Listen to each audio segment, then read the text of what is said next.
I'm Catherine Arndt, the Chief of the VLGA Connect Studio. Welcome to today's episode, brought to you by the VLGA, your councillor support network and the national broadcaster on all things local government. Hello, welcome to VLGA Connect. It's time for another episode in our Local Leaders series, and we're heading east this time into Gippsland, and we're going to meet the CEO of Baw Baw Shire Council, Mark Dupe. Hello, Mark. Hi, Chris. Great to be with you this morning. Good to have you with us. I know you're a regular listener and viewer of VLGA Connect. It's good to have you on the program. Thank you. Yes, no, it's a great honour to be with you all and to hopefully make a good contribution to our sector. I'm sure you will, and I'm sure you're doing just that. And of course, the idea of this program, Mark, is to get to know a bit about you and your background, how you came to be a CEO in local government. Tell us about your journey to becoming the Baw Baw CEO. I joined the sector back in about 2001, Chris, and probably unlike some of my colleagues, I didn't grow up in the sector. I was in the private sector for 20 years. Right. And I worked as an accountant by training. I was a graduate accountant and worked in big corporates for a number of years. And then I also had some IT qualifications. So I started installing big data warehouses for banks. And that was the second 10 years of my career, which took me to a number of places. I lived in Lisbon, Portugal for 12 months, lived in Hong Kong for 6 months. Wow. The United States and Dallas for 6 months. So that certainly broadened me out as a person and a professional. I think living in a non-English speaking place certainly gave me some insights in Portugal back in the 90s with no internet and one English language newspaper once a week. I became very good at charades.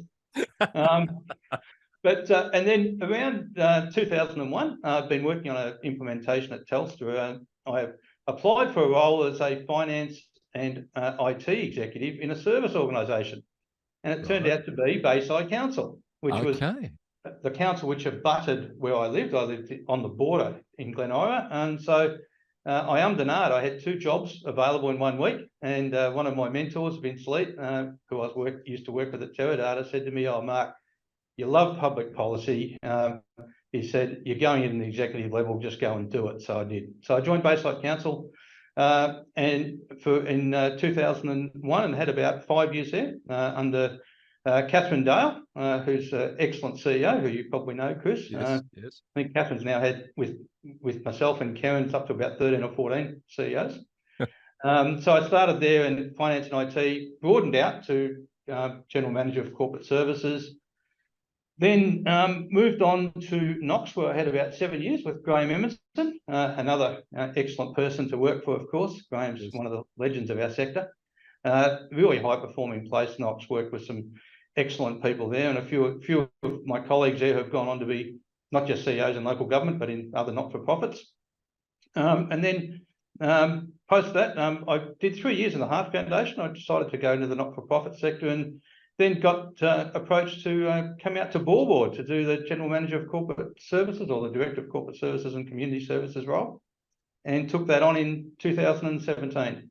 Right. And when Alison left, who's a fantastic CEO and now at Melbourne, I applied for the CEO job in March of 2020 and was successful. So in short, that's the journey. That's the journey. And quite a bit of name dropping there, Mark. You've worked with some luminaries of the sector in that time. Well, I thought today was a good opportunity to publicly acknowledge that, Chris. Yeah. People who I've worked with have had a major influence on me, and I've learned a lot from them. So I thought it was a good opportunity having this conversation today to acknowledge them, because you do learn a lot from the people you work with. Yeah, absolutely. So how have you enjoyed being at the top of the totem pole in terms of executive positions? Well, it's certainly different to being a director. I can say that, Chris. I think it's a great experience because you are elevated whether you like it or not, because you actually are dealing often with our community leaders. So you get it, you are engaged more than you are in a portfolio across the community. So my wife and I moved up here to Druin. So both of us have been immersed in the community here. So I think that's one of the big differences when you move to being CEO. And also too, you engaged more with a lot of the advocacy programs at the sector level and at wider levels. So I'm part of the One Gippsland group, you go to Canberra, which I did for the first time recently. That was really exciting for me, getting to walk around the halls of power. And I'm involved. I'm a board member at Destination Gippsland. I've been on the board of the Miley Library. Being a CEO opens up a lot of other opportunities to see the impact of what local government does, and more generally, just how communities work and operate, and how government works. Now, I've just got to check you on something there. Was your tongue in your cheek when you said going to Canberra was really exciting for you? Yeah, it was. Right. Well, I'm a bit of a political junkie, Chris. So if you're interested in Canberra, to get behind the scenes and walk around the halls and walk past Barnaby Joyce's office, and was really exciting. And to meet the ministers was, in a one-on-one situation, was really a great experience. And I might say it's also one of the greatest art collections I've ever seen. And I spent a fair bit of time in art galleries. It is something you've got to do at least once. I do agree. It is an experience. I just want to touch on a couple of things that you've mentioned there. So the time away at the National Heart Foundation, what was the reason for taking that digression? Yeah, at the time, I applied for a couple of CEO roles, and I hadn't been successful. And I was thinking, well, where does my career go? Because I thought, well, you get to points in your career and you think, well, is the next step going to happen for me? And at that point, I thought, well, it may not happen. And I thought, well, let's take my skills to a new sector. So I hadn't worked in a not-for-profit sector. Now, I am a bit of an expeditionary, Chris, as you might have imagined. I've lived in a few different places, etc. So I thought the opportunity to go to the foundation and make a positive contribution into what is a very worthwhile community organisation. They raised back then, it was about $70 million a year, predominantly for heart research. It was a great opportunity. So took my skills to where I was working actually with a board rather than actually with councillors. So and then when the opportunity, one of the key reasons I really wanted to come to Baw Baw was I'd never lived in regional Victoria. I'd lived in other Australian capitals, lived overseas. I'd never lived regionally. So I thought, oh, this was a good opportunity to come back to the sector, and also living really only an hour from Melbourne in a beautiful part of Victoria. So all those different experiences you've had living overseas, you mentioned Portugal, Hong Kong, metro, now regional. Do you recommend to younger people who are looking to forge a career that they get those types of experiences? Does it provide you with a balance, perhaps, that would otherwise be lacking? I would strongly recommend it if you can do it, but it's not always easy. Your family model needs to be able to support that, because generally you're going to be doing it in years where you've got family, etc. And also depends on your, if you've got a partner, what their career aspirations are, because that's possibly a bit easier nowadays with hybrid working, etc. But I would strongly recommend it. It rounded me out tremendously as a person. And I would put to you that one of my really key learnings, and I view a lot of the world through these eyes now, is that all communities and societies work. The hard part is that we always will view them through our own lenses and our own prejudices because of what we're used to. So for me, it really broadened out my view of how I judge, not so much judge, but how I interpret what I'm seeing and experiencing. So I think it's a wonderful thing if people can do it. It certainly broadens you out. You'll meet some wonderful people, and you'll also have some wonderful experiences. You get to understand as I did, I didn't have a glowing expat existence. I lived in a normal apartment block in Lisbon with the locals, and I used to get up and catch the same bus every day as everyone else. You embed yourself, and from that you learn. And practice your charades, as you said. Correct. Yeah, your background. You talked about being an accountant, having some IT experience as well. I'm guessing as a local government CEO in today's environment with financial sustainability issues, with digital transformation, the emergence of AI, that you've probably got your own unique take on those issues from a sector perspective. I think we need to be embracing all of this. I think, and you can't hold back where the world's going. And I think the expectation is that from a financial sustainability point of view, I think we've got some real challenges going ahead.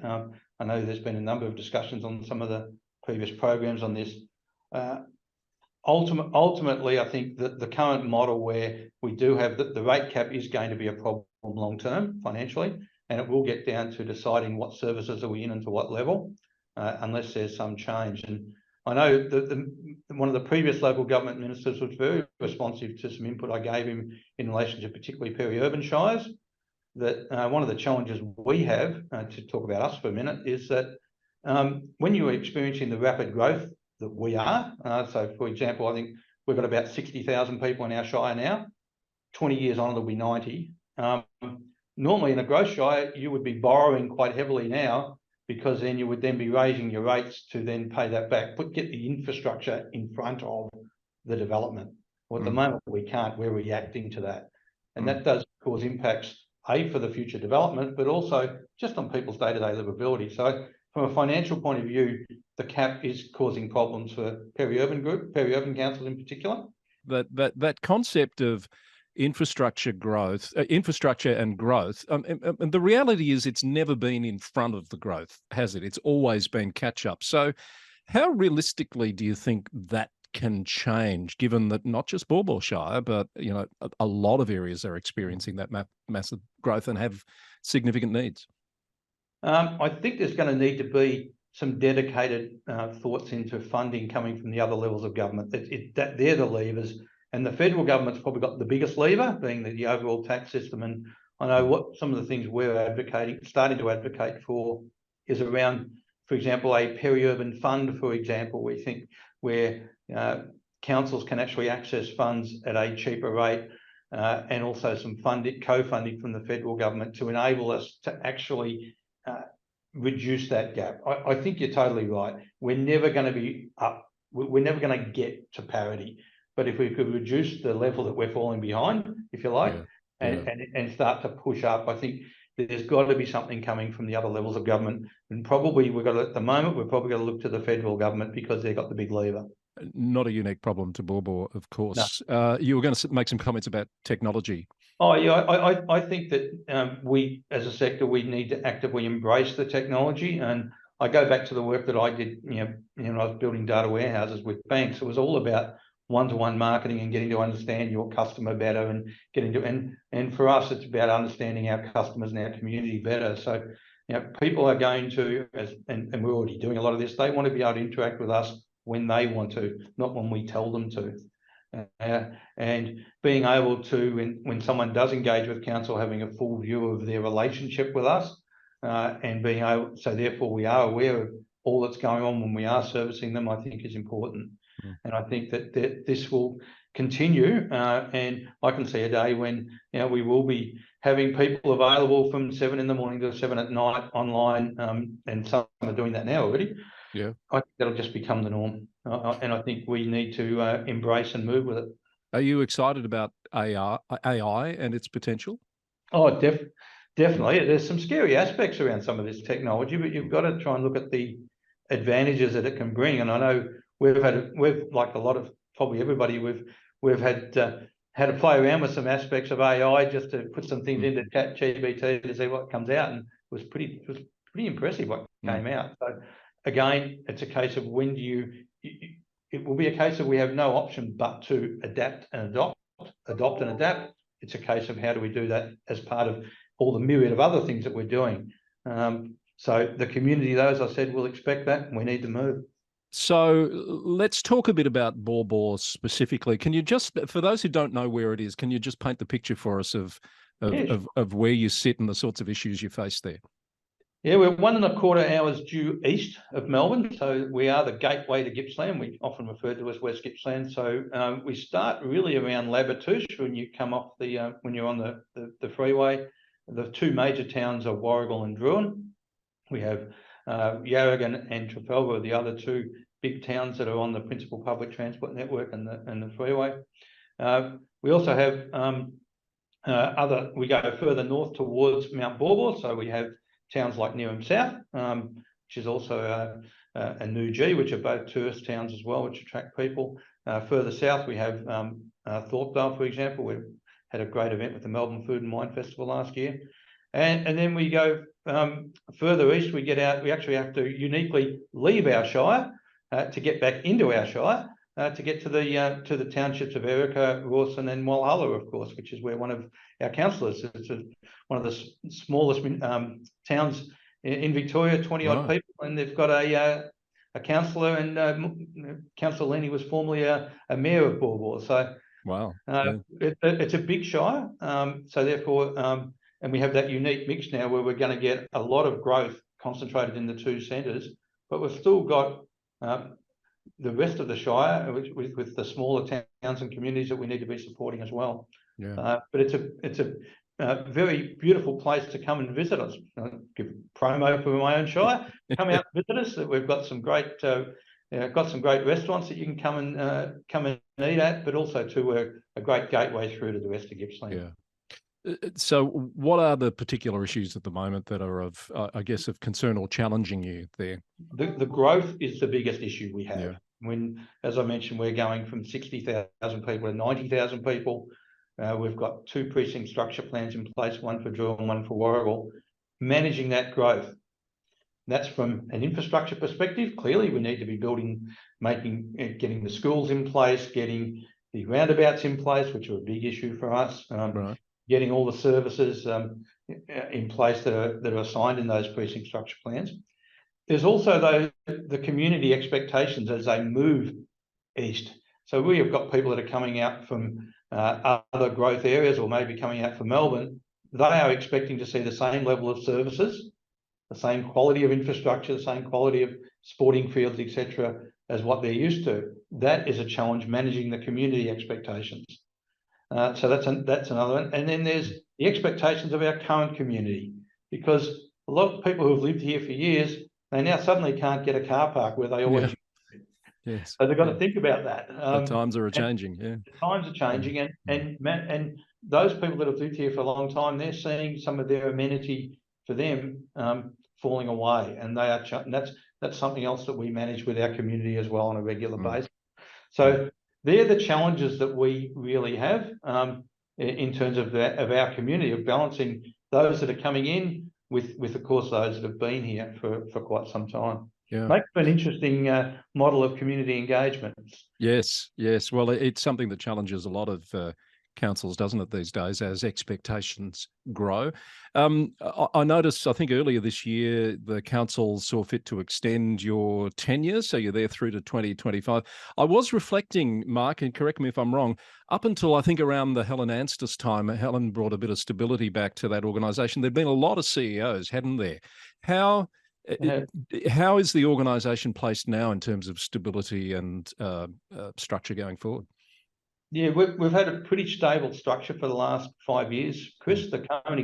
Most of the current executive team's been in place for the last 4 to 5 years. We've had a couple have come in recently. Number of our management team is reasonably stable as well, and we've had a number of our people of Baw Baw people have moved into the management roles, which I think has been good for the organisation and brings us some stability. So yeah, we are more stable now than we probably have been at any point for a long time. And if I go back to a few years ago, before our time here, I often viewed Baw Baw from outside as a place where people went for a year or two and then moved on. We're actually trying to give people solid career paths here. And as I often said just this morning in induction, I'm about growing our people for Baw Baw, but also for the rest of the sector. Because if people come here and have a good experience, and that's what we want people to be able to grow, work, succeed in Baw Baw, they could come here, have a good experience, maybe go elsewhere, but then they might come back if they're on their leadership journey. So certainly I can say to you that, yeah, it's a much more stable organisation now. And I think the councillor group have also been, in appointing me post Allison, probably saw that as well, that they could have gone for an external person. They went for myself. They wanted to keep the positive journey we've been on. Our engagement results have been quite positive. I think there's that we're now seen as a place where people will come to grow their career. So I know none of us have a crystal ball, but post 2025, do you see yourself still in this role if all the circumstances aligned, or is there something else you want to do with your career? Well, I think the new council might have something to say about that. They may well, but let's put that one aside. What would you like to see happen with your future? I have always had a view that leaders basically should only stay in roles for a certain period of time. Now, I marvel at some people that can stay for 10 and 20 years. I think that's fantastic if you can keep reinventing yourself. for me, I think 5 to 7 is the right period. And certainly in my career, I've never stayed more than 5 to 7. So post 2025 will be up to the councillors of the day. But if they wanted me to stay on for a year or two, I'd consider that. But if they didn't, I would be looking to stay in the sector. I'd maybe take some board roles and get involved, because I think I've still got a lot to offer the sector, and I certainly don't want to just go away and retire and do nothing. I think I'm too interested in what I'm doing. Excellent. Well, that's very positive. Good to hear. So, what do you do outside of work to keep yourself sane and have some balance in your life? I play golf very badly, so that's one thing. One thing that a couple of things I practice. One is I basically never do any work on Saturdays. So Saturdays is almost my sacrosanct day, where I just have to myself to spend going to a local market, or as I said, playing golf, or going to the football. I beg for Richmond for my sins. I'll try not to hold that against you. But also too, I do try to get out of the Shire sometimes. So I do get down to the Mornington Peninsula a bit. I've got family in Melbourne, so I get down to Melbourne as well. So probably 2 out of 4 weekends at the moment. I'll head out for one of the nights on the weekend, a Saturday night, maybe catch up with some friends. But that's how I keep sane. And just as I said, I think the key thing for everybody, I think, in leadership roles is you've got to be able to get that time away. And for me, of course, if I'm driving around the Shire on the weekend, often all I see is things to be fixed up. Yes. And I know you're a regular listener of TGU and VLGA Connect. Is that something you listen to in the car, or do you carve out time at home to sit and watch? No, it's always in the car, actually. Because my 2 drives that I do, being Dramana and also Melbourne, it's perfect listening time for me. Very good. So unfortunately, I don't get to view yourself and the team that often, but it's generally always in the car. And as I said, it's a great way to use the time profitably. Excellent. All right, Mark, it's been really good to chat to you. Great to hear about your journey to being a local government CEO and what might be ahead for you. And I thank you very much for participating in Local Leaders. Thanks, Chris. Talk soon again, hopefully. That's Mark Dupe, our guest on Local Leaders. Mark is the CEO at Baw Baw Shire Council in Victoria. Thanks for watching Local Leaders and VLGA Connect. We'll be back with more very soon.